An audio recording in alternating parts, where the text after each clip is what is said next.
ಬಂದಿದ್ದೀರಾ? ಸುರೇಂದ್ರ, ಯಾವ ಶ್ರೀಮಂತ ಯುವಕನು ಮಾಡಲಾರದಂತ ಹೇ ಕಾರ್ಯಕ್ಕೆ ಕೈ ಹಾಕಿದ ನನ್ನ ಮಗ ಸುನಿಲನ ವಿಷಯ ಕೇಳಿರುವೆಯಾ? ಕೇಳಿಲ್ಲ ಶ್ರೀಮಂತರೇ, ನನ್ನ ಕಣ್ಣಾರೆ ಕಂಡಿದ್ದೇನೆ. ಅಂದರೆ ಯಾವ ವಿಷಯ? ನೀವು ಯಾವ ವಿಷಯವನ್ನು ಕೇಳಬೇಕೆಂದು ಕಾತುರದಿಂದ ಹೊರಟಿದ್ದೀರೋ ಅದೇ ವಿಷಯ. ಬೀದಿ ಬೀದಿಯಲ್ಲಿ ಬೇಡಿಕೊಂಡು ತಿನ್ನುವ ಆ ಬಡ ಶೇಖರ ತಂಗಿಯನ್ನು ತನ್ನ ತೋಳಸಕ್ಕೆಯಲ್ಲಿ ಬಂಧಿಸಿ ಕಾಮ ಕ್ರೀಡೆಯನ್ನು ಆಡುವುದನ್ನು ನನ್ನ ಕಣ್ಣಾರೆ ಕಂಡಿದ್ದೇನೆ.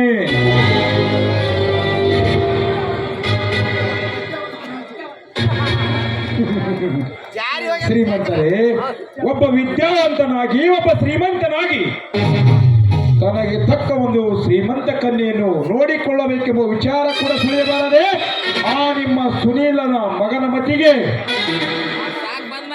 ಹಾಗಾದರೆ ನೀನು ಹೇಳುತ್ತಿರುವುದು ಪ್ರತ್ಯಕ್ಷವಾದ ಕಂಡ ದೃಶ್ಯವನ್ನೇ ನಿಮ್ಮೆದುರು ಹೇಳುತ್ತಿದ್ದೇನೆ. ಛೇ, ಕೇಳಲಾರೆ. ಹೊಟ್ಟೆಯಲ್ಲಿ ಹುಟ್ಟಿದ ಮಗನೇ ತನ್ನ ತಂದೆಯ ಮುಖಕ್ಕೆ ಮಸಿ ಹೊಳೆಯುವುದೇ?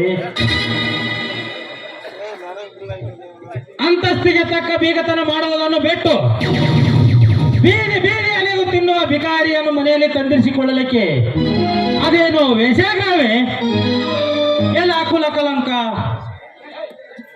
ಎಷ್ಟು ದಿನಗಳಿಂದ ನಡೆಸಿರುವೆ ಈ ತರಹದ ಕಣ್ಣು ಮುಚ್ಚಾಲಾಟವನ್ನು?